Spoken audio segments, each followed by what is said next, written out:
Perkenalkan, nama saya Abdurrahman. Saya berasal dari Universitas Terbuka dengan jurusan Sistem Informasi dengan NIM 0481419937. Pada video kali ini, saya akan mengerjakan tugas 2 pada mata kuliah pemrograman berbasis perangkat bergerak. Ini pada tugas 2 pada mata kuliah pemrograman berbasis bergerak, kita diminta untuk membuat sebuah website dinamis simple ya, yaitu menampilkan data API cuaca dan dengan menggunakan Ionic dan Vue.js. Di sini saya akan menggunakan Ionic dan stylingnya saya akan menggunakan Tailwind CSS. Halo teman-teman, seperti yang sudah saya jelaskan di intro, pada tugas mata kuliah pemrograman berbasis perangkat bergerak ini, kita disuruh untuk membuat sebuah aplikasi sederhana yaitu menampilkan data API cuaca dari third party. Lalu dari data tersebut kita tampilkan data waktu pengukurannya dan temperaturnya. Jadi teman-teman yang belum tahu apa itu API adalah Application Programming Interface. Ini ibaratnya kayak penghubung antara front end dengan data ya. Jadi kalau misalkan kita mau membuat website yang dinamis yang bisa menampilkan data secara real time, itu kita membutuhkan API.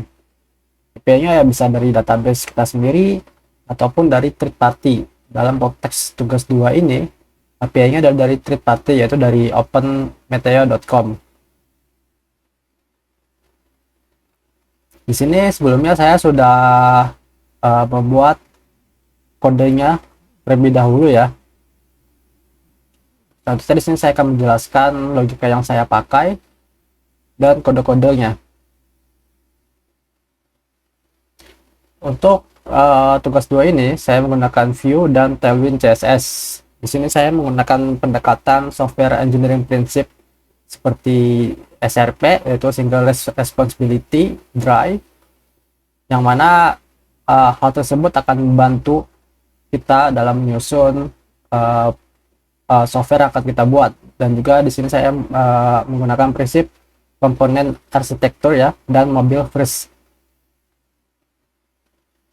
Alasan saya di sini menggunakan Tailwind CSS adalah karena dengan Tailwind CSS saya bisa membuat styling lebih cepat tanpa harus membuat file CSS baru lagi ya. File CSS baru lagi, saya bisa langsung manggil kelas-kelas yang sudah disediakan oleh Tailwind. Ini adalah konfigurasi di Tailwind CSS-nya ya. Nah, konten ini artinya apapun yang saya tulis di sini ini akan dibaca dan diproses oleh Tailwind. Contohnya di file index.html dan di folder src, apapun turunannya ya. Di src kan di sini ada banyak ya foldernya, ada komponen, router, service, themes, views. Itu artinya dia akan dibaca oleh Tailwind, dan apapun format filenya ya, Vue.js dan sebagainya.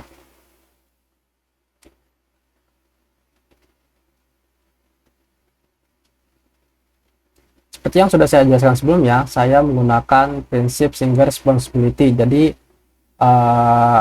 saya saat menghindari kode itu bisa disebut spaghetti kode, yaitu satu file isinya banyak sekali kode dan fungsi yang berantakan, dan itu akan menyusahkan kita ke depannya untuk maintain. Yang pertama adalah ada folder views. Folder ini tugasnya simple, yaitu mengurus halaman utama. Di sini tugasnya hanya untuk mengurus halaman utama. Lalu sini ada komponen, ini ada UI komponen, yang mana kita ini bisa manggil sebaik yang kita inginkan tanpa harus membuat file yang sama lagi. Kalau misalkan data yang ditampilkan itu kurang lebih mirip ya. Contohnya dalam ini adalah kartu cuaca ya. Lalu selanjutnya adalah folder service. Jelas ya, di sini fungsinya untuk memanggil data API dari data cuaca. Alih-alih saya menggunakan Axios jelas sangat mempermudah ketika pemanggilan API yang kita lakukan itu udah banyak metodenya ya.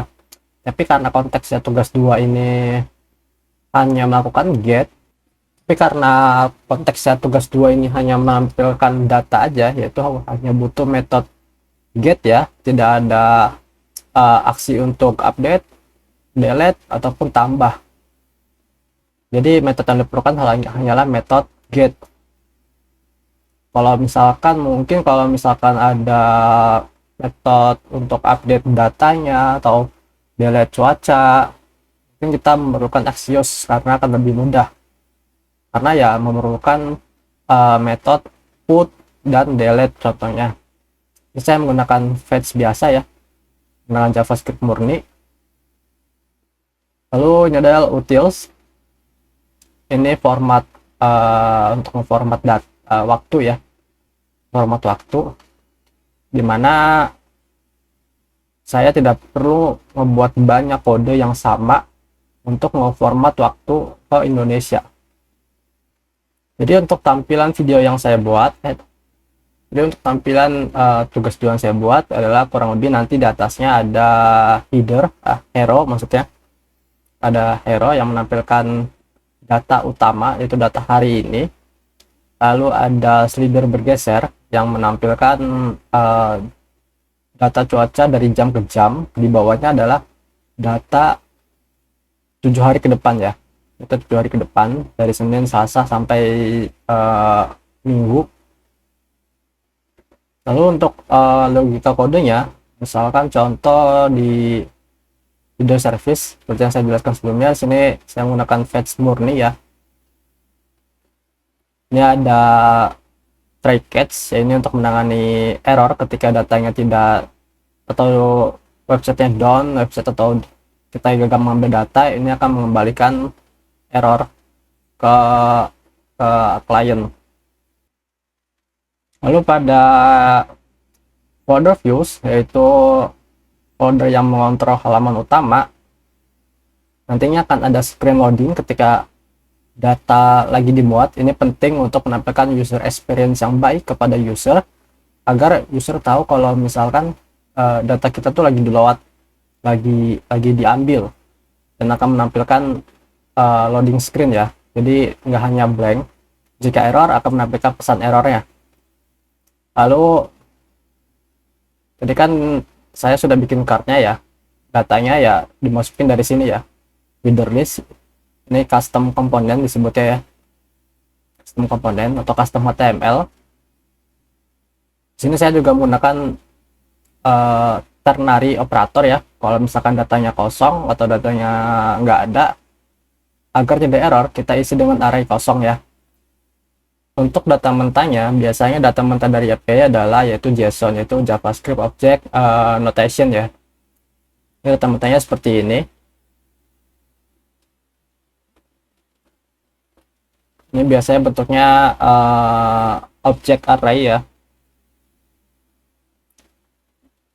Dan di sini saya sudah menjalankan kodenya ya, menjalankan aplikasinya. Kita akan lihat tampilannya. Kurang lebih tampilannya seperti ini. Ini pertama, ini sudah responsive design ya. Artinya mau dibuka di komputer ataupun di HP, ini akan responsif. Ini hero sectionnya, yaitu menampilkan tanggal hari ini. Lalu ini 24 jam ke depan, forecast cuaca 24 jam ke depan. Ini forecast 7 hari ke depan. Sini saya menampilkan cuaca suhu terendah dan suhu tertingginya di setiap harinya.